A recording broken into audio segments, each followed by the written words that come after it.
All right. Thanks so much for joining Sure. us today, girls. I am so excited to get into this chat with you guys. I feel like it's going to be a nice open discussion about the industry and your experiences. So thank you. Let's start at the beginning of your story. What drew you guys into the mining industry? You've both been there for a while. You've both had lots of different jobs on site. What originally got you into the industry? Was it just a money thing for you guys? It was a bit of a combination. A lot of people where I lived were doing FIFO, and I saw like their beautiful houses, and like they would book one swing off and they'd have 3 weeks off to go on holiday. So it was kind of the money and wanting that lifestyle, definitely for me. Yeah, I'd say the same for me. I was working in a job that was minimal wage, and I was thinking about moving out of home at the time and like going into a rental. And I just very quickly realized I wasn't going to be able to afford anything but 2 minute noodles if I stayed here. So, yeah, 100%. Money was a big motivator, but getting out of my comfort zone as well, I think, was another reason to do something different. Yeah, yeah. And was it something like when you originally started, was it something that you wanted as a forever career? Or did you guys go into it going, we just want to make the money, set ourselves up and find something different to do? I think, I mean, for me personally, the company we were with was definitely like, I want to stay here until I retire because they have such good benefits when you're loyal to them. The job that I was doing up there, probably not. It wasn't sustainable, I don't think, to be in that forever. It was pretty rough in terms of, it's quite manual labor and all that kind of Yeah. stuff. So I definitely saw myself transitioning throughout that industry into something maybe like based out of head office, but I definitely saw myself staying with the company forever if I could. Yeah. Yeah, the same. Like once you get your foot in that door, you're hoping this is going to be it. Like I'm going to be here till I retire and I'll be able to work my way into a position that is going to suit. Mm. But um, at one point, I was like, I'm just going to do this for 5 years and see how I go. But then once it was in there, I was like, I wanted it to be that long-term career, Mm. but FIFO's hard. You give up a lot. Yeah. Yeah, absolutely. Absolutely. And was there like saying that you at one point both of you wanted it to be a career? Was there like a job? Was there like a position that you thought when I'm there, that's when I know that like this is where I'll be forever? Or were you just happy trying different roles on site and just working your way up into whatever was sort of available to you? I think I definitely saw myself. So we were both in the rail industry. I definitely saw myself staying in the rail industry, just in more of a leadership role to hopefully make it a better place for women and those minorities coming into the business. I would have really loved to have stayed there and sort of made some change and like put my stamp on things. Mm. But yeah, it just didn't work out that way, unfortunately. It definitely would have been nice to stay with the company and, like Jade said, find a job that suited my lifestyle just as much as I suited them, so that I could go away and have a family and do all that kind of stuff and still be with a company that, that same company for my entire career would have been really nice. Yeah. Yeah, I think leadership was like the go-to, but I think the max that I ever would have wanted to be is coordinator. I think I was more looking for that job that I could just like just get my work done. I didn't really want to be in charge of anyone. Like as I kind of went through different experiences up there, I was like head office or like a job in the Perth office would have suited me fine, but it was very hard to get Mm. one of those Perth office jobs. Yeah, I guess that's what everyone's aiming for. They want to work themselves up enough so that they Yeah. can be, in Perth, in their office, with their family every day. Yeah, I Yeah. imagine they'd be hard to come by. Yeah. Yeah. All I right. think Talk us like through. FIFO is hard when you do like it's hard enough, but then to sometimes like not get your development opportunities, I think that's when like my mentality was like, Yeah. okay, I'm only doing this for another 5 years, then I'm out because I'm Yeah. not doing this forever. Yeah. Like, yeah, when there's good development, you'll stay. Yeah. Yeah. Yeah. So talk us through your first job on site. Jade, what was your first position? Did you start at the, bottom, cleaning, cooking, that kind of thing, and then work your way up through different roles? When I first started in FIFO, I actually was with one of the companies that looks after the camps. So I did start with like housekeeping. I did that for about 2 years and it was just not a great job. I actually left FIFO for about 6 months. And then when I started, when me and Megan started at the same place, it was at the bottom. It was like you're on a traineeship. So you've got to, get in there, get your hands dirty, prove yourself. So it was at the bottom. It was kind of a slow climb as well to get anywhere else. Yeah. Yep. And what about you? How did you start what was your first role? My first role, I moved up to Newman, so I was residential there for 5 years. I just quit my job here in Perth. My ex at the time, we were just like, we need something different. Moved up there on a whim, didn't have any jobs lined up. And my first ever job that I scored in the Pilbara was at a car rental company, just in the admin section there, so not mining related at all. And then, yeah, I found the traineeship that Jayde just spoke about on Seek and just thought, why not? And yeah, I've successfully got it. So yeah, I didn't have any experience prior. And yeah, it was definitely luck, I think, in me getting that job. Yeah. Yeah, absolutely. And talk us a little bit about being in Newman. So Newman is, I don't even know how big it is now, maybe 3,000 people, is it? Somewhere there. Maybe, yeah. Yeah, and it's it's in the middle of nowhere. It's a mining town, essentially. How did you find being residential versus being FIFO, living in that town? You're living with and socializing with the people that you're working with, whereas FIFO, you work with them and you come home and you just don't see them again for another week. So how did you find that being residential? It was there was some good things and bad things to it, I guess. I'm not a city person, so it did suit me in a lot of ways.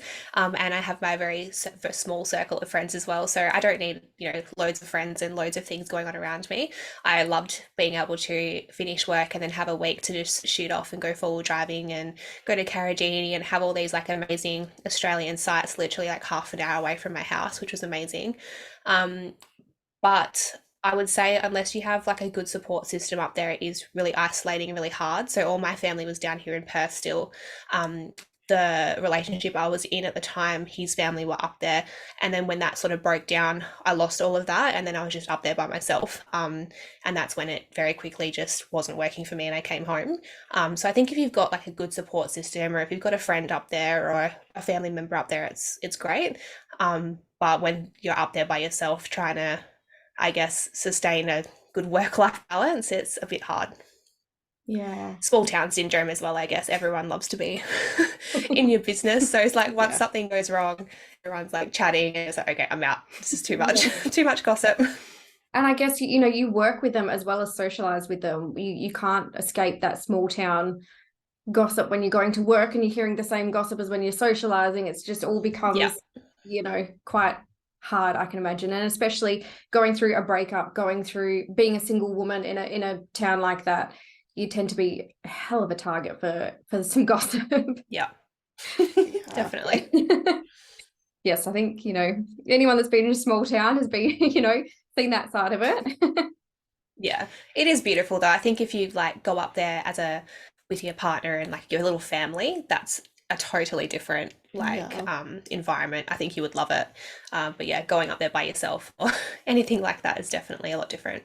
Yeah, it's really hard. And it's, as you're saying, it's such a long way away from your family. And anyone who's ever been in the Pilbara knows how expensive it is to travel. It's not, I mean, it's it's an hour and a half flight or 2 hour flight, whatever it is, but it's $700 one way. So it's not as easy as just popping down to see family for a weekend or for some time off when you're on R&R and that. So you are quite isolated and yeah, it's not as easy as people think. Definitely. No, definitely. Yeah. So talk us through, guys, your first day on site. What was it like that first time you were, you'd heard about the money in the industry, you were seeing people living these awesome lifestyles, having a week off, but going on a 3-week holiday. You'd seen that side of it. Had you heard the other side of women in mining, like the bad stories that come out in the media? And what was that like, knowing both sides, being on site for the first time? Were you like absolutely shitting yourself that first day. What was it like for you guys? I don't remember hearing any stories about the negative sides. Everyone was always very much like they just give you all the positives without giving you the flip side to it. So going up there, the only thing I was nervous about is being in a male dominated industry and just wondering how I was going to go. Like it, I wasn't super fit. It was like a very manual job and it was going to be hot up there. So it was nerve wracking going up there and just walking into, like, you just did not know what to expect, didn't know how they were going to react as well. Yeah. Yeah. I Yeah, think I absolutely. was probably the same. I don't even remember thinking about inequality in the workplace. Like that wasn't even something I thought of or spoke about. And my upbringing, yeah, it was like a single mum who had multiple jobs, and it didn't matter what those jobs were. Like she just worked to put food on the table. Like it didn't even cross my mind that women would find it hard in a workplace because they're a woman. So that wasn't even in my mind when I went up there. To be completely honest, I think my biggest concern was where am I going to go to the toilet in a crew of like 20 Yeah. blokes? Where am I going to shit? Yeah. So that was my biggest concern. So I Yeah. definitely went in quite naive, I think. Yeah, and do you know what? That hasn't changed either. I just had a conversation with another girl the other day. She was like, I just don't even know where to get the toilet. Yeah. Yeah. It's a big concern. Do you know, and it's not something that I don't think I would have thought of that. I would have just expected there to be facilities. And for me to go up there, it would have been such a shock, like, oh my God, I can't actually just go to the toilet when I need to. Yeah, Yeah. not something that a lot of I think people that's like think the of. funniest. Yeah, the funniest conversation because we went up for a 2 week training block before we actually all got dispersed into our teams. And so it was like a chance to meet everyone in the traineeship. And I remember at the point that we all sort of looked at each other when we were told that there were no toilets and no, like they wanted females on the cruise, but they didn't have the facilities yet. Like they were still in the approval stages. And I just remember looking around the room and everyone had the same question, but no one wanted to say it. And it was just like we all got together after and we're like, so like periods and all this kind of what do Yeah. we do? What is everyone's plan? What are we gonna do? Yeah. Yeah. It was such a weird conversation. Did you find that you ever had experiences where you had a male supervisor and you were like, "Hey, I need to go and find a toilet," or like I've got my period, I really need to go somewhere, and you didn't, you couldn't, or they weren't understanding of that, or you were sort of made to feel bad for needing to find facilities? My crew was pretty well okay with that, but I guess as well, I feel like I was pretty resilient. Like I wasn't a very fragile person, so maybe that they were lucky that they had someone like me as well. It's two-way street. I did have an instance where I got my period unexpectedly out in the bush, and my best workmate, he was like 75. He he broke into a dog. He broke into a donga with a wrench to get Oh, me to get me into their toilet. Like, oh, I've got you, Megan. Hold on, hold on. oh, Bless bless him. Bless you. him.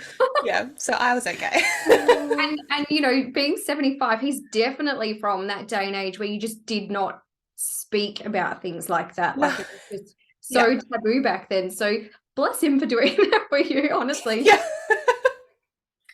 Oh Love him. gosh. Yeah, no, there's I think even now, I'm still hearing a lot of girls saying that there's just not the facilities for them, or they're having arguments with their supervisors so that they can go to the toilet during the day.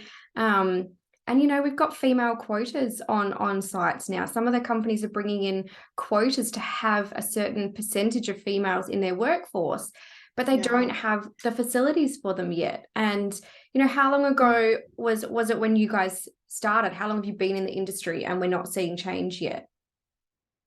It's like 2016. Yeah. And in, I think that first year, we got a phone call from them because they were like, look, we've got all these female track techs now. We're going to look at putting toilets down track. Like, they won't be, it'll be like every 50 kilometers or something, which is better than nothing. And when I left, they still had not finished commissioning those toilets. Yeah. Yeah. It's amazing, So, isn't it? yeah. Yeah. I had to laugh at some of their solutions though. I think I got the same phone call, so they must have been doing the rounds, and contraception was brought up. Like, Yeah. have you thought about using contraception to skip your period when you're on swing? That was one. And then when they figured out that the toilets in like a crib bus were too expensive, they proposed the like BCF pop-up tents. Like, do you want to take us? No. We can get you a we can get you a sanitary bin to like just chuck on the back of the ute with your tool bag and a BCF like pop-up tank. And I'm like, I don't want to take a BCF pop-up tent and my sanitary bin and walk out into the bush. Yeah, like that whole setup, just Yeah. in the middle of the job. I've just got to go get my BCF set up. Yeah. Nothing would, it's like having a flashing sign. Excuse me, I've got my period. I'm Yeah. going to pop up my tent and go and sort Yeah. myself out. Yeah. Oh So, gosh. thanks, but no thanks. Yeah. And so I the think that take the birth control to stop your period, did that come from like the company, like from supervisors, or was that you guys just talking amongst yourselves? It was in pretty the conversations, I think. in the phone call, I think the person actually mentioned that she'd spoken to some others, and she was like, "Oh, and they're using, the contraceptive to skip it while they're on site. Is that something that you are doing?" And I was like, I shouldn't have to. Yeah.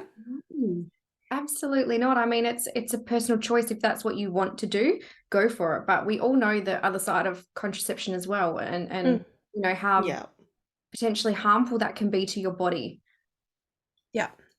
Wow. So yeah, it was pretty bad. it was an interesting experience, that whole side of it. I think the good thing is the industry we were in, there's like a lot of just bits and pieces left around the work site, like stacks of sleepers that you could just kind of hide behind, and Yeah. you find ways to work around it. It's crazy. And so then just on the subject of having your period on site, so how do you then dispose of things if you're out in the bush? Are you carrying around like a little plastic bag with you so that you can do things like that, or like you're finding hidey holes to go and sort yourself out? How, like, what do you do then? I used to carry around like those scented bags that you can get and put your pads in if you wanted to, because that was another thing as well. Like if you used tampons, you didn't know how long you were going to be down track to be able to change them. So it was like an actual sanitary issue. Yeah. So yeah, it was. I used to do that, but also I used to tell the boys straight up, like, you have no opinion on my toileting habits when you have like squatted in a bush and had to throw your dirty tampon over your shoulder and just hope you don't hit a cow or something and like put in another one. Yeah. Don't talk to me about my uterus. Yeah, no opinion. Yeah, no opinion. No uterus, no opinion. Oh God. Like just I mean, it's absolutely terrible, but the visual of Yeah. squatting in the bush Just hoping that. that no cows Another one. Yeah. And in the middle of summer up there, I've never felt just so like Gross. just gross. It's just, you don't feel great. You don't feel good anyway, but No. to be like that. so sweaty, so yuck, Yes. just hygiene wise. It's Yeah. a lot. It really is. And I really feel for, and like, so many women are starting younger and younger in the industry now. And I know me as an 18-year-old, there's no way in hell if I went on site, I would have walked up to a male supervisor or anybody and said, "Mate, I'm having issues right now." Like I genuinely don't know, Yeah. being so young and just not having that confidence, how I would have coped with things like that on site. So, I really feel for the younger people getting into the industry. I think it's amazing seeing people get into the industry, but coping with things like that when you're still so immature, still learning, you don't have that confidence to speak up. I really don't know how, how they're doing it. Yeah. Yeah. We've spoken about that many times, I think, like not just on the fact that I think they got really lucky that we were just a really resilient bunch of women. We did have a little bit of life experience behind us. We kind of knew our worth a little bit before going in there. But when they started talking about, oh, we'd love to support people coming out of high school, I worry that they won't have the ability to have those tough conversations that we had to have. And I think that kind of those kind of conversations and the skill behind having them just comes with life experience. Yeah. So they might be like pushed around a little bit more, or too scared to like be able to deal with something as simple as a period, because they're not used to talking about that with their supervisor, but you have to. Yeah. So yeah, I do get really nervous about really young people going into the industry. Yeah. They really need to normalize it in society though, so it's not awkward for them to bring up, but that's not going to happen overnight. Yeah. No. And it's, you know, as we said before with the guy that helped you, 75 years of age, back in that generation, they just did not. Like that was just such a, Yeah. never ever spoke about that. So I guess it's like it's a generational thing as well, and it's not something that we can normalize and change overnight.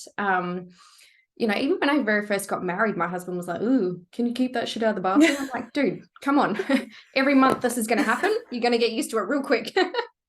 Yeah. It's, you know, it's not something that is easy to change. And I really, you know, the more people talk about it, the better it is becoming. But I still don't find enough being done in the industry. They are encouraging women to enter the mining and resources industry. They've got quotas there to have women on site, and they do not have the facilities for them yet. And that blows my mind.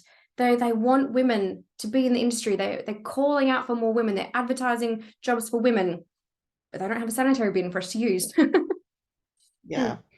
They don't have support network or facilities in place to then encourage women to want to apply. So it's like they really need to sort that out first before they go pushing their quotas. Or encourage women to stay, because that's, you know, it's okay to meet your quota for that 3-month period, but then if all your women leave because you don't offer them any development or facilities or support, Yeah. which is the never-ending circle of hiring new women. Yeah. What do you guys think about the female quotas? I mean, in the past, we've had Indigenous quotas on mine sites to employ more Indigenous people from the land that they're working. And now we've got the female quotas. What do you think about that? Do you think that's a move in the right direction from the companies? I think it's good to make women feel like, oh, like I absolutely can apply for this job. But it's a bit of a catch-22 with this, because some companies can then promote people into positions that maybe they aren't right for, just to meet that quota and kind of make themselves look better. And unfortunately, the effect that has on the, you know, guys that are in those jobs is very demoralizing for them. So it's a really hard act, like a really hard balancing act. And I don't think a lot of companies are doing their best at it. Definitely. Yeah. I think as well, like a couple of things I heard when I was up there, I think we went through 2 redundancy periods, or areas where they were moving people around, and the attitude was definitely like, oh well, they're going to get rid of us blokes that are on, you know, 140 grand a year, and they're just going to replace us with a whole bunch of female trainees for half the price. And like that was the mentality. And so like when you came into the job, you were already sort of being treated like shit, not because they thought less of you as a woman or as a person, but because they had this like sour taste in their mouth because their mate that they had been working with for the last 20 years has probably just been made redundant. And then you've come along and they're like, yeah, we're boosting the female numbers and we're doing this and that. And it's like, and then yeah, it just has a negative spin on us because we come in innocent thinking, oh, we've got this fantastic new job and fantastic new opportunity and we're trying to be nice to everyone and put our best foot forward, but we can never get ahead because they've already got this preconceived idea that like you've replaced someone that should have been here. Yeah. And that's really on the companies for the way they pushed it out. Like they did go about it the wrong way, and they just did not realize the negative impact that was going to have on the women coming in. Yeah, absolutely. I think, you know, someone that has been there for 20 years, you got to think about, you know, they're not thinking about the fact that these people have families, they have lives, they have, you know, making someone redundant. Yes, you get a redundancy payout, but my goodness, you know, they've been in the industry for forever. And as, you know, I think men, they want to be the provider for the family. Like it's in their genes to want to provide for their family, and to take that away from them and then replace it with females that are like they're paying half the price. You know, you got to, like, from their point of view, it would be demoralizing. But that's, you know, it's not on you guys. You guys have applied for a job and you think you're going for this amazing opportunity, and the company has just like fucked over half the workforce to get you guys to come in. Yeah. Yeah. And it does come to like screening people. If you have a whole round of females that are legitimately fantastic for that job, awesome. But if you're just hiring them because they're female, I do think it's a little bit wrong because I don't know if from Jade's experience, I think we can both say that like one thing we did experience was that like we did see a lot of females get hired into roles and then sort of not really be able to fill that role. Like they come in and they can't do the job because they don't want to lift something or they don't want to do something because it's, you know, like we dealt with a lot of fire and sparks and they were too scared to deal with that. And it's like, well, Yeah. you shouldn't be here then doing this Yeah. job. And it does sort of like put a smear on us who are here willing to do that. So there's a lot of resentment, I think, from different people. Like we resent the women coming in who don't want to Yeah. do the job they're paid to do. The men resent the women altogether Yeah. because Yeah. like we're just Comparison. replacing their mates Yeah. and it's just toxic. Yeah, It's very tricky, yeah. very. And again, I think that's to the companies. They try and sell it as this amazing dream instead of being realistic. Like, look, this is the kind of shit you're going to have to deal with. This is the kind of shitty jobs you're going to have to do. So the women come in and they're like, oh no. Just choking on tea. You're I right. hate that when that happens. Yeah, the women come in with the different expectation, like not a realistic one, and then they're like, shit, like this isn't a job I want to do. So they're like, I don't really want to do it. I'm not going to because they already have like they've already got their foot in the door. And then yeah, I don't really know if it's been handled the best by the company and the people. Mm. Yeah. Yeah. Absolutely. I mean, it's. I can imagine it would be really hard to try and find that balance and work a way around it, but I Yeah. don't feel like they're quite nailing it yet. Yeah, not Definitely. yet. Yeah, yeah. So tell me a little bit about your career progression in the industry. Did you progress the way that you thought you were going to? And if you didn't, why do you think you weren't able to progress the way that you wanted to? Um, I didn't really progress the way I thought just because they kind of laid out these career progressions and they made it seem like it was very attainable and it was, you do the work, this is where you're going to end up. But the Mm. reality is that's not how it works at all. You just kind of have to jump on any opportunity you can and really fight for it. So I progressed a little bit, not where I thought I was going to go, and that was a shit fight. Like that was a battle. Just to get my department to let me go and do this opportunity. They didn't really have an excuse or a real reason for why they didn't want to let me, but I actually really had to kick up, which made me feel like I was just being very dramatic. But I really wanted this opportunity, and it was like, I'm going to kick up because I deserve this and I've worked hard for it. Mm. But it's not a clean progression like they make out it's going to be. Yeah, yeah. I guess, a lot of the advertising that you see is, hey, start here and you could be this person one day. Yeah. And I mean, in any job, I guess it's not like that really as well. But I guess the mining industry is pushing it a lot at the moment, which is why the focus is there. And you don't always progress like that. And they're selling this whole idea, this whole lifestyle, this whole career when you apply for jobs. And sometimes you just shoot on off to the left instead of going up the ladder. Mm. Yeah. Yeah. Yeah, Yeah. definitely. Did you feel the same? You I had felt a like you were fighting for progression? yeah, I had a really great supervisor initially, and then towards the end of my time at the company, I also had a pretty good supervisor. It was just that little bit in between where I was sort of lumped with someone that wasn't Yeah. wasn't a fan of women in the rail industry, and so I felt like I really had to fight for really simple things. Um, and like Jade said, it sounded all really attainable. And if you met your KPIs every year, you would progress into something different in different roles, or you'd get more opportunities to do things.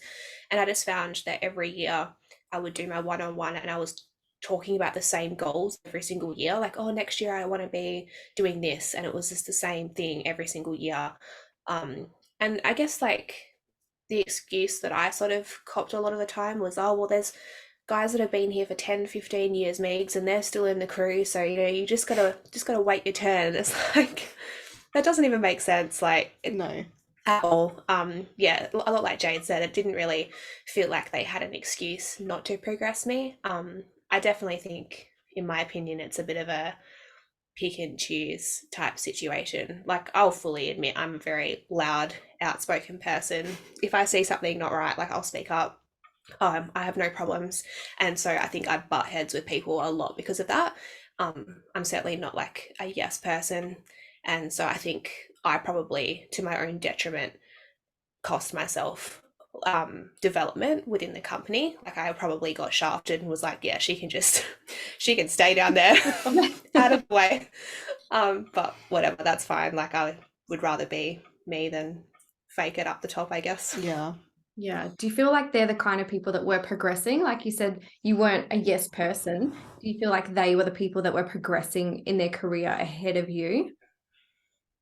Yeah, definitely. I think I stood up for a lot of the wrongs that were happening, and they stayed quiet, and as a result they got promoted, and I got sort of tossed to the side because they're like, yeah, you're too hard, like, you're too too outspoken, we don't want that. I definitely felt, yeah, people that started in the same traineeship group as us, by the end of it, we were sort of the only ones left exactly where we started like 5 years prior, which was really sad. Like, it was a bit deflating because a lot of people graduated to those senior roles and we were being told that we couldn't, and it's like, oh, why not? Because everybody else has. Yeah. Yeah. We were like putting in the same amount of effort, and yeah, it's just interesting how they pick and choose up And it there. wasn't a matter of qualifications for you either, was it? It was, you know, that they Everyone were had the same. it was all even. I think yeah, Yeah. I think at one point in time they admitted in my one-on-one that, oh yeah, I'm pretty sure you and Jade actually have more qualifications than a lot of the guys here. Like, when it came to doing our everyday jobs, we were the ones filling out the paperwork and signing things off because we had the qualifications to do so. So yeah, we were like overqualified in terms of the rest of our crew for quite a long time. Yeah, that must have been really hard. So I know the whole time in the industry wasn't, you know, perfect. It wasn't always sunshine and roses for you guys. When did it all sort of change? When did you notice the biggest changes? Was it when you were trying to progress in your career and being held down that you were treated differently? Or when did things start to turn a little bit sour? When I first started, like, it was great. Like, I thought this was amazing for me. Like, the first 3 years, really enjoyed the people I worked with and where I was. And it was when that first reshuffle happened and Megan and I ended up working in the same crew with a supervisor that we had been warned I didn't really believe it at first. They were like, he doesn't want women in rail. And I was like, surely not. Like, in this day and age, it's been 3 years. We got down there, or I got down there to join the crew, and that's when everything just started turning to shit for me. And it was so negative. And it was just such a 180 from what I had experienced. I was like, what is going on? Like, this is terrible. I can't stay here. Yeah. And it was just from the supervisor. Like the crew you were working with were okay. It was just supervisor that was really disagreeable, I guess. I mean, Jade didn't get to see the crew. Jade didn't get to see the crew she was working with before that supervisor got there, and so I'll say, like, I didn't have any dramas with anybody before Jade got there. Like, everyone had their dramas every now and then, and you'd have run-ins and you'd get over it and everyone would be friends again next week and it's fine. But when this supervisor came, for some reason he just had a lot of influence over the teams, and I felt like there was a real divide once he got there. And so because the people I worked with didn't change at all. Jade was just an addition. And it did go to shit for me as well at that point in time. So it was definitely a common denominator. And when things started to, you started to feel uncomfortable, things started to go really bad, the supervisor didn't like having women in rail. Did you feel like you could get support, you could get help, you could talk to people in HR in your company? Not HR. No. I think, like, a big issue was that we were on a 2 weeks on, 2 weeks off roster, but the supervisors were on 8 and 6. So one week we would have the good supervisor, one week we'd have the crap one. And so I would go to the good supervisor for support and say, look, this is what we're dealing with. And he would try his best to fix it, but it's really hard to fix the culture on one week that you're there. Then this bad supervisor comes in, sort of like ruins all of that hard work. And it's just this comment, like this rotating mess, basically. Like, back and forth yeah. fighting between them. We did go to, we skipped the superintendent. We actually went above the superintendent because this issue felt quite serious for us. Like, so we had a talk with him. He got us in contact with one of the ladies that seemed really supportive. Like, we had a meeting with her and they promised us, you know, thank you so much for coming to us with this. We need to know this. We're going to make changes. Like, all of these promises, nothing happened. It essentially felt like we'd done the right thing, but we ended up just with a target on our back, because I believe that they told the people below them that it was Megan and I that had spoken up. Do I you think that's from there on as well, we will maybe like watched a little bit. Like, so if we were joking around and having a laugh out on site, they're like, don't be doing that. Like, Yeah. you just complained about boys having a joke out on site, so don't you guys be doing that. And so yeah, I think maybe, I know I definitely probably wrecked that for the both of us, in getting some like traction and getting things fixed, because yeah, I would go out and have a laugh and be joking around, and I think that they would like, yeah, take that and say, oh, well, you've just reported the boys for doing this exact thing. So Yeah, but we didn't report them for joking. We reported them for bullying. yeah. And they just, I think it's hard for them to distinguish, like, oh, it's just a joke, to no, it's actually bullying and harassment. Yeah, it was pretty toxic. Yeah. And do you feel like that's a common thing that happens when people go to HR, when people go to the company for support, when things are happening? You know, you said you felt like you had a target on your back, and that's something that I hear a lot. When you go to the company for support, all it does is put a target on your back. Is that something that, being in the industry for as long as you have, that you felt that as well from other people and from others' experiences? I would say so, because we left the company in the end and went somewhere else, and we left there eventually as well for the exact same reason. I don't know, I just think we will always, as women, have things to be concerned about when going into a male dominated industry that men will never have to worry about, and it's just, Yeah. unfortunately, that simple.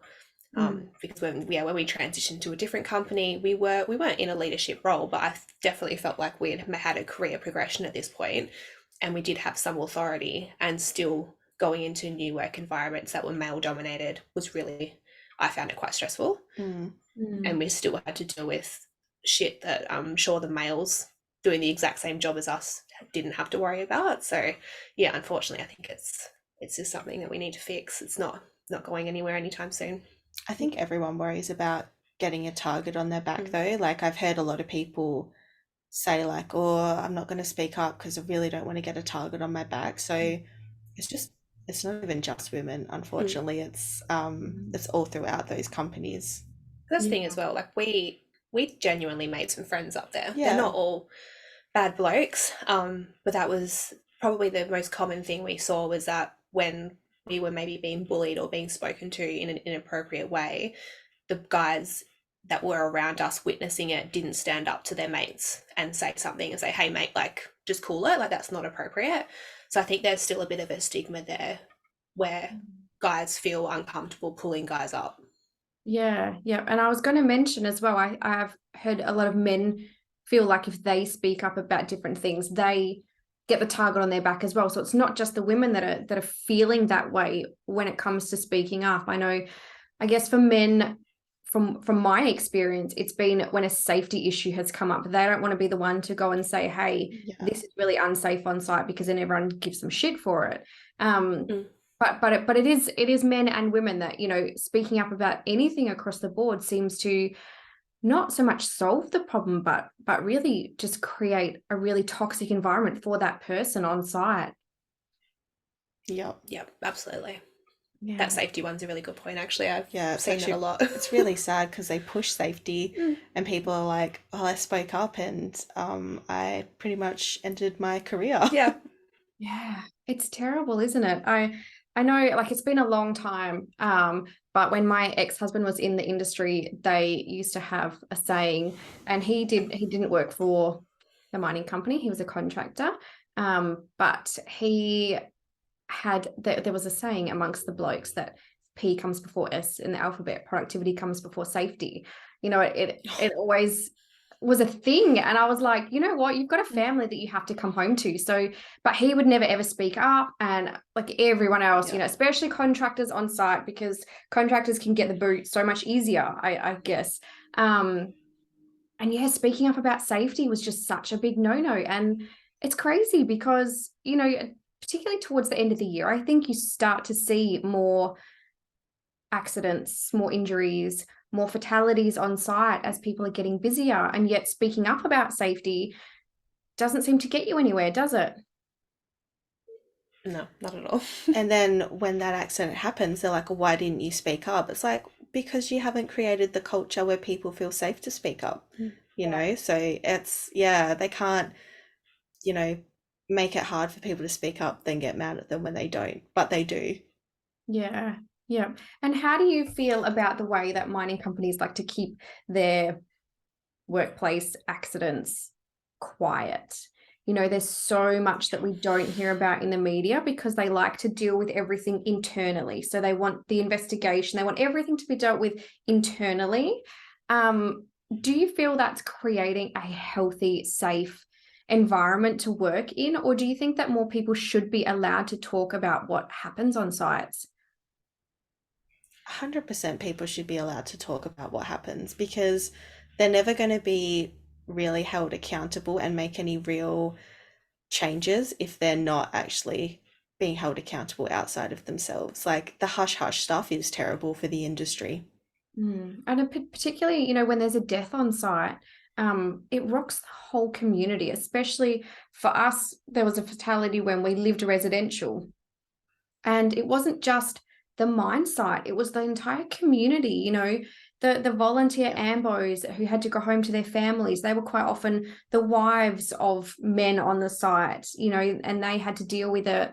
The kids, you know, yeah, so many people are affected by it, and yet it's quite common knowledge, I guess, to be quiet about it and not speak about it. Yeah. And, you know, I think we all know that that's quite unhealthy for our mental health to bottle things up like that. Yeah.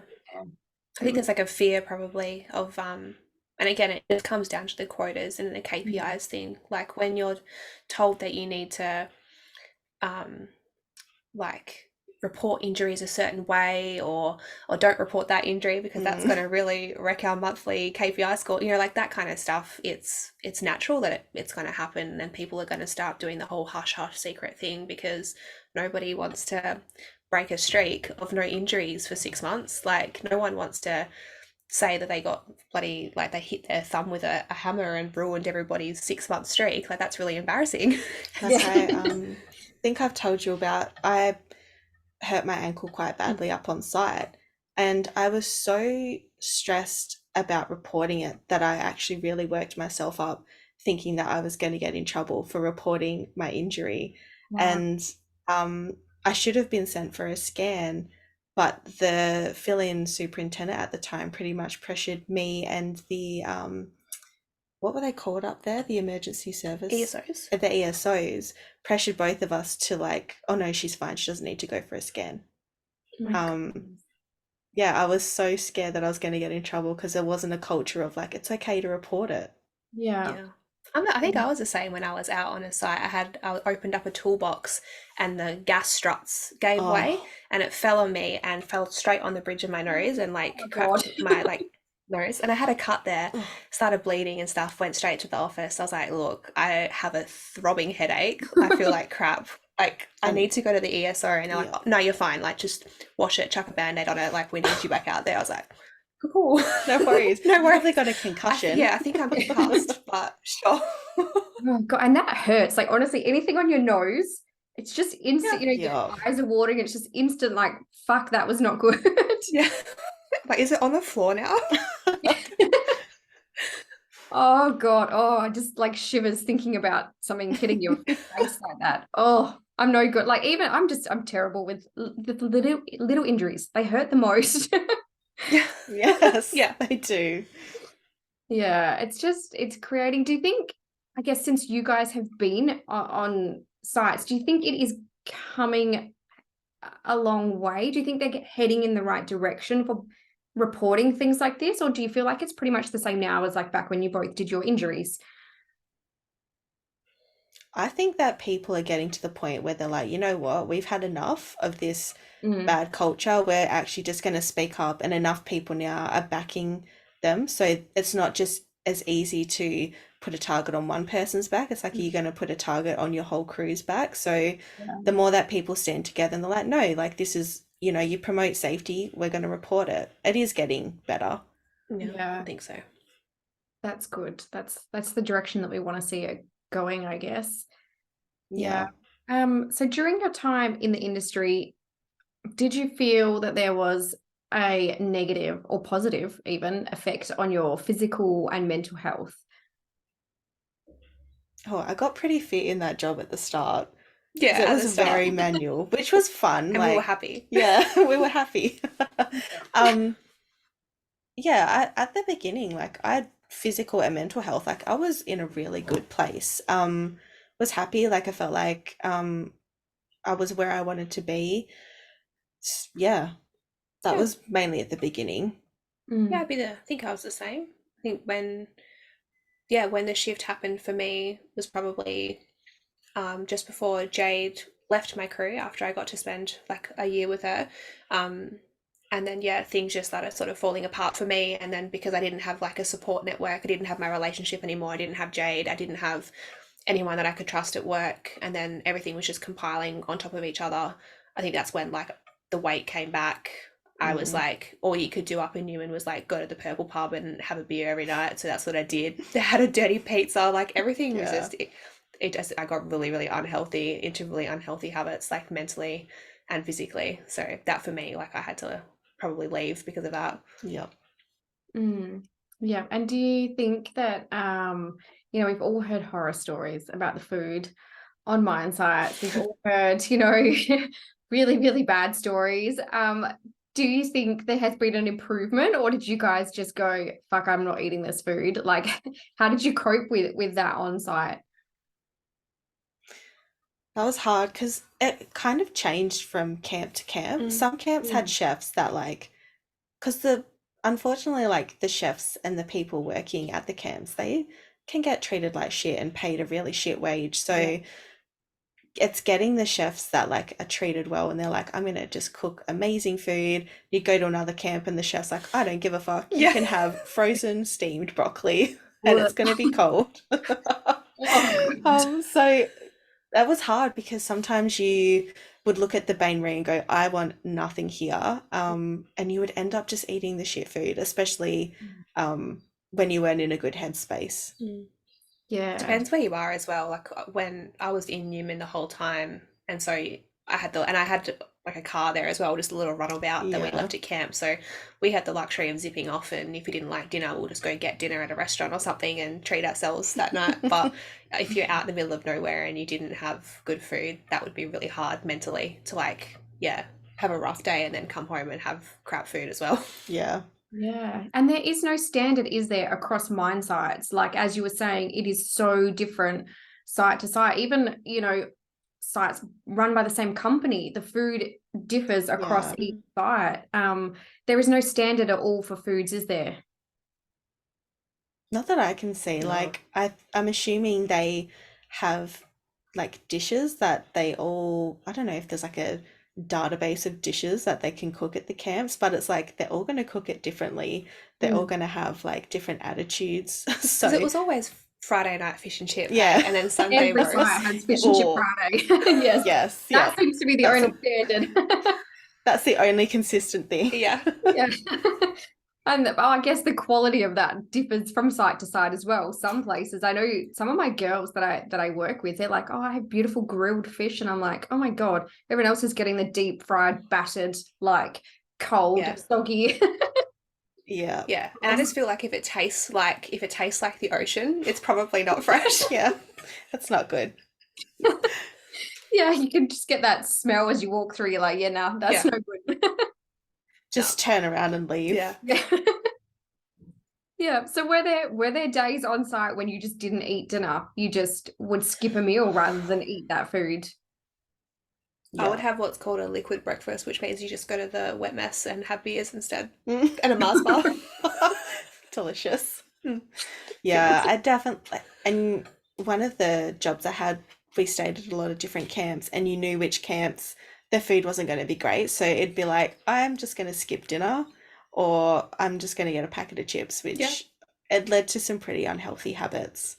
Yeah, I know. I mean, honestly, with working with some of the girls I do and trying to get them to eat foods and stuff, I'm like, I don't even know what I can tell you to eat tonight because it's, Yeah. but some of them they have an app and they can see what's going to be on the menu for the night. So at lunchtime, they can go, Yeah. okay, well, this is, I can see it all on the app. I'm going to go and pick out these different bits and pieces. Others just have to walk in there and surprise. We don't actually know what's in that dish.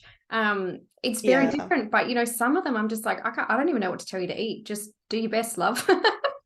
Yeah. Yeah. I reckon COVID was the best thing to ever happen to the restaurants because everything had to be like pre-packaged. So we got some really awesome Oh, like Really? foods meals. Yeah, like all the continental rolls and stuff that were pre-made in Perth and shipped up and like they were so bloody good. And when they said that they were going back to Bay Marie's, we were like, oh no, like we don't just want leave us them. alone. Yeah. Yeah. No, I did see lots of mines. I did see some though that were doing like frozen dinners, like in just like Chinese takeaway container type things, and there was just a mix of frozen foods in there. And that's what Yeah. they were doing during COVID. And I don't even know what was in some of those containers. But then others were doing like new foods and stuff. And like new foods is okay. We can buy that shit here and it's not bad. Yeah. Yeah. Yeah. Oh, it's one good thing about COVID, I guess. Some mines like That's Yeah. it. who would have thought that better food would come out during COVID? Yeah. Would not have thought. Oh gosh. All right. Let's talk about support for women in the industry. We sort of went off on a bit of a food tangent there for a second. What support would you like to see for women in the industry? We've talked a little bit about how things are starting to change. People are speaking up a little bit more. They have made plans. I guess they haven't always fulfilled them for sanitary items on site. What would you like to see implemented to start to make change for women in particular, but men, women? I think they need, I would say for people in leadership roles to maybe go through some training on how they can better support the women, in their crews and in their departments. But I know not everyone would respond to that positively. So maybe just having, people there that if there's a situation happening, women can go to that person. It probably would end up being another female that then can help, guide them through the situation or even give guidance to their leaders on how to, deal with what's happening. I think that's probably a good start. Yeah. Yeah, I think the same. I think it's like it's not so much the women going into the industry. It's the people that are already there. And I don't really know what that kind of development looks like. Because I do think that unfortunately there are just some people that are brought up a certain way and have a certain outlook of who should be doing certain jobs. And so as brutal as it might sound, some people just need to be weeded out of certain positions because their mentality is just not suitable for 2023. You need to, if you can't evolve and you can't get with the times, then maybe you shouldn't be leading a team. So I think Jayde's right in saying that there needs to be more training in leadership and more training amongst maybe the teams that are going to receive a female into their group. But yeah, sometimes it's just a matter of being harder on the people that if they're acting inappropriately or they have such a toxic mindset, then they need to be pulled aside and really told like, hey, this is not okay. This is not where our business is going moving forward. So what can we do to better support you to change that mentality, because this isn't going to fly. Yeah. Like, you know, this, we should, the women coming into that industry shouldn't just have to accept, oh, old mate over there just hates women. That Like, is oh, how cool. he is. Yeah, Yeah. like it's, we Yeah. shouldn't have to just put up that behavior because that's how they were brought up, I don't think. That's true. Yeah. Yeah, and I guess, you know, as you're saying, we have come so far. You know, it's 2022. You know, topics that were taboo a long time ago, we are starting to talk about now, and companies have, you know, I guess now companies have a political view. They have, you know, they talk about it a lot more. They talk about groups that they support. They talk about groups that they, you know, I guess, you know, like the lesbian, gay, homosexual community. They get a lot of, you know, companies will come out and say, hey, we support that now. Whereas back in the day, I don't think companies really showed political support for anything, or for any sort of social issue. Whereas now they do, and they still have a lot of people that don't support their same views in those senior leadership roles. So, you know, the company's coming out and saying, hey, we support people in this, you know, minority, but the leadership that they have doesn't support that minority. And I guess that's where it clashes. People don't have the same views as the company. And, you know, while the company tries to change things by bringing in more women, by being more accepting, the leadership still aren't there. Yeah. I Yeah. think it's just taking it one step at a time. Like, don't shoot for the stars and say that, like, oh, we're inclusive of women, the LGBTQI community, inclusive this person, that person, but in reality you haven't got the simple stuff done first. Like, okay, you're inclusive of women, so what are you doing to support them?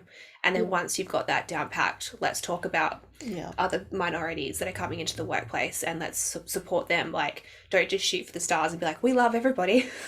But have nothing in place. But have nothing, that doesn't work. Yeah, like I mean, we were talking just before about having the female quotas, but they don't even have sanitary bins. Like, work from the ground up, guys. Like, start with the toilets, start with some sanitary bins, and then start welcoming women. Yeah, exactly. Yeah. And do you think companies are equipped to support people properly internally, or do you think there needs to be more external support? I mean, I guess now we're seeing more people working with life coaches, and seeking support from places like that. And do you think it needs to be a combination? Do you think companies are equipped to deal with all types of people, all personalities, all issues internally, or do you think the external support, they need to lean on that external support? I think they need external support because I don't think they're equipped to deal with it internally, but also it can save some of that hush hush stuff if they've got external support as well. You know, someone that's there for the best interest of that person, to really help them, not just to make sure the company looks good. Yeah. It almost needs to be like a government thing, hey, like where they're not allowed for certain training and for certain topics, they're not allowed to have only internal providers, or external providers but like preference to them. Yeah. Like, it should just be a third party comes in, trains, does an audit on them at like how they're supporting women, and then if they fail that audit, that's then news to everyone. Yeah. And they are made to fix their problems. It's like when things happen in the workplace and like lawyers and stuff become involved. I've been in that situation, and the lawyers you deal with are preferable lawyers from BHP or Rio Tinto, or those, you know what I mean? So it's like, how truthful are you really being when really your external providers aren't really external providers? Yeah. So I think, like for the amount of money they bring in and for the amount of people they hire, like they should almost be like a regulated thing that like there are certain things that the public is aware of, and they they're privy to that information. Yeah, absolutely. And it would help them, I mean, keep them accountable if you know, they're using the external support and people are getting the help, they're allowed to speak about it. They feel more free. They don't feel like they're holding everything in if something has happened. I mean, plenty of people go through the industry and nothing ever happens. You know, they just they do their job and everything's fine.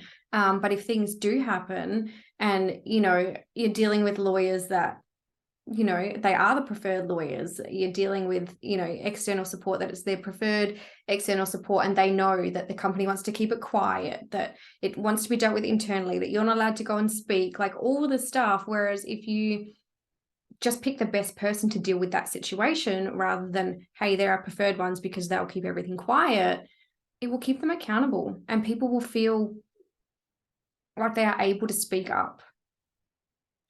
Yeah, definitely. Yeah. Well, that is the hope one day, I guess. Baby steps, I think. Yes. Some sanitary bins. Let's work from there. Yeah. Yeah. Let's start from some toilets that aren't just pop-up tents. Yeah. Yeah. Nightmares, honestly. I Yeah. can't even like there's just no words for that. Oh gosh. All right. Talk us through a little bit about leaving the industry. So you've both sort of moved on to different things now, leaving the industry, setting up Girls Unhinged, which is what you're doing now. Talk us through that process. Was that a big leap for you to go, okay, I'm done now and I need to find something else? How's it been leaving FIFO life and not having that R&R, that week off? How's the change been coming out of it? It's been hard. Yeah. Has it been almost 2 years? Yeah. I still feel like I haven't settled into not being FIFO. I thought it was going to be a very easy switch. I've kind of struggled to find my place outside of FIFO, and it's just not what I expected. I really miss having the week off. I miss having weekdays off to get stuff done because Saturday and Sunday, it's Don't just cut it. not enough. But yeah, surprisingly, it's been a struggle, even just mentally as well. Yeah. I think for me, I had, and Jay can probably relate. I think we were unfortunately put in a position where we had to choose either good mental health and personal growth and to like choose a better path for ourselves, or continue FIFO because we were getting paid good money and we had R&R and just put up with the bullshit. And it got to a point where we had to leave because our mental health was so bad. So for me, I've still probably not fully recovered from that in terms of like, I wasn't ready to leave the industry. I still had so much stuff to learn and so many things that I felt like I could have achieved. You know, I feel like I'm still young, so I feel like I definitely, if I had a good positive work environment, probably still would have been up there. Yeah. So yeah, I felt like I was pushed to leave prematurely, which means now, unfortunately, I feel like I'm definitely just shooting the breeze down here. Like I haven't found my passion down here just yet, and I do find myself getting resentful sometimes because I'll see people that we joined the company with doing really well, and getting still all this personal development and just thriving and having a good old time. And I'm just like, God, I wish that was me. Yeah. Like I made the choice that I had to make and I whatever, but I just sometimes like, God, if I was still FIFO, I could go buy this or I could go do that or I could, you know, have more freedom. And yeah, so it's definitely still a mental struggle, I think, for me anyway. I think the positive though is like I have really enjoyed just being home every night, like, and just being able to get back in touch with like, you know, the people that I love and care about. That's been great. But yeah, like Megan said, you do get those moments where you're like, yeah, did I fuck up? Like, Yeah, should I have stayed? Yeah, because you can see it through rose tinted glasses now that you're not in there. It's tricky. Yeah, yep. And it is a very different lifestyle, adjusting back to like a 9 to 5 after, you know, I mean, you do work big hours, you're doing 12-hour shifts minimum, usually on site, but then you get a whole week off. And like you were saying, you can have your weekdays to go and do your appointments and stuff. And I know like it's so much easier you need to go to a doctor's, you can get in on like a Wednesday at lunchtime because there's no one else around. It's fantastic. Whereas trying to get in on a Saturday morning, oh my God, it's not like it is really hard to go, you know, from that lifestyle. And there really isn't any support leaving the industry either. Like, hey, we need to like get you used to like normal life again, I guess you could say, 9 to 5 grind after doing this. And it is a huge change, I think, when you join the industry, because you are missing out on a lot of social events, family events, friends, you know, events, social things. You start to get, you get invited a little bit less. You don't, Yes. those connections are really hard to maintain, as with any, I guess, long distance relationship, whether it's a friendship or a relationship or whatever. And then coming back again, it's like, oh, hey, I'm back, guys. Like, remember me? Like, invite me to shit again. Yeah, definitely. I think career-wise as well, we worked at the mining company together for a really long time, and then when we left FIFO and transitioned to still a job in the rail industry, we then became trainers and assessors, and then that got too much, so then we just left cold turkey. And so now the jobs that we're doing literally have nothing to do with what we put our heart and soul into for like 6 years straight. So I think that's a struggle as well, because like we really did learn so much to make sure that we were like top tier, really good at our jobs, and then we just walked away from it, and now like, oh, we're just having like we're doing something new, and it's like refreshing, but also it's really hard Yeah, to we put a lot of reconcile time. that. Yeah, all that time and energy and love, and then it's like, all right, bye. So yeah, It's like leaving a long-term yeah, it relationship. was. Yeah, you're a little bit lost. You're like, what do I do with my life now? Yeah, Yeah. Yeah, and it can be a big transition. That's what you are so passionate about. And that's at one time, both of you saw careers staying in the industry, and to, lose that and try and find that passion for something else. It's really difficult. Yeah. Yeah. but that's where GU comes into, I guess. Yeah. Good old Girls Unhinged. Tell us a little bit about Girls Unhinged. What is your vision for that? What are you doing there? What is that, your passion project now? Is that the thing that you have found that you are passionate about? Yeah. Yeah, that's definitely something we're passionate about. It's like that thing that we get excited to like leave each other numerous voice messages over and Yeah, everyone's like, what's GU going to be? Like, ooh, yeah. I don't know yet. Everything. It's going to be a bit of everything. Yeah. Yeah. No, it's it's given us an outlet, I think, to meet new people, because like you've said, you do lose connections when you're FIFO, and then it's made that transition, I guess, a little bit easier. But it's also been really nice to, I guess, solidify our friendship as well, and bond over something that is really not only important to us, but important to people that are already in the industry, and definitely newcomers that are going to go into it. Yeah, we're like very open and honest people. So if anyone wanted to, like, if they were thinking about getting into it and they wanted to like have a conversation, we're more than happy. Not to just give the negatives, but like, balance it with negative and positives. Yeah. Because I think if we were looking for that advice, it was like, yeah, do FIFO because you can buy like 5 houses Yeah. and you're going to get heaps of money. Yeah. Cool. Jet I ski. love that. Yeah. Like, of course I want that. But I feel like we can give a good balance. Like, yep, it's amazing, but make sure you prep yourself with these tools and resources before you go up there. Yeah. Yeah. So coming to an end, give us that advice. I ask everybody that comes on the podcast to give us advice. If you were sitting here with a young lady who was looking at entering the industry and she had no fucking idea what was happening, what advice would you give them? What would you say to make their experience what they want it to be? I think the main thing, and we've talked about this before, is like, I wish I'd gone in with a plan. So go in with a plan, like go in with a goal, put your best into it, like enjoy it while you're there. But if you don't think it's going to be long term, make sure you set yourself up so that when that time comes, you can exit FIFO. Yeah. Because there are heaps of people that just get stuck. Like they load themselves up with debt and then they're like, oh my God, I can't leave now. Yeah. Yeah. I think I saw that the most in residential towns. People go residential with a plan. No one wants to live in the middle of bumfuck nowhere forever.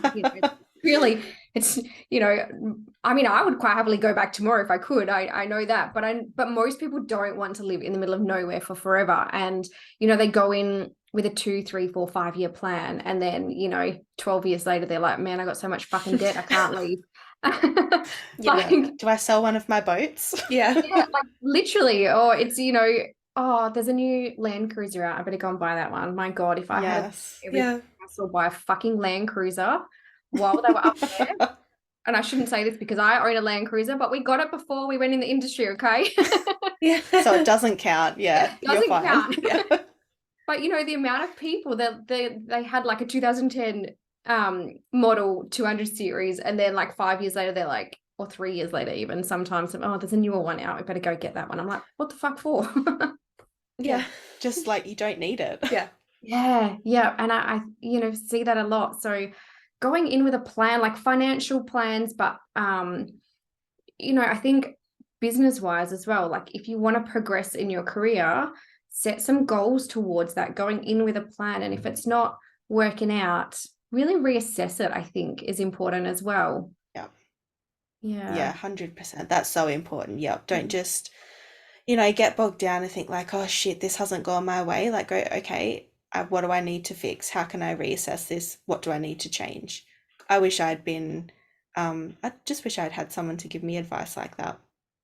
Yeah. You guys were still fairly new. I mean, women in the industry were still sort of becoming a thing, I guess, when you both started in the industry, whereas now it's like huge. It's a lot bigger. Yeah.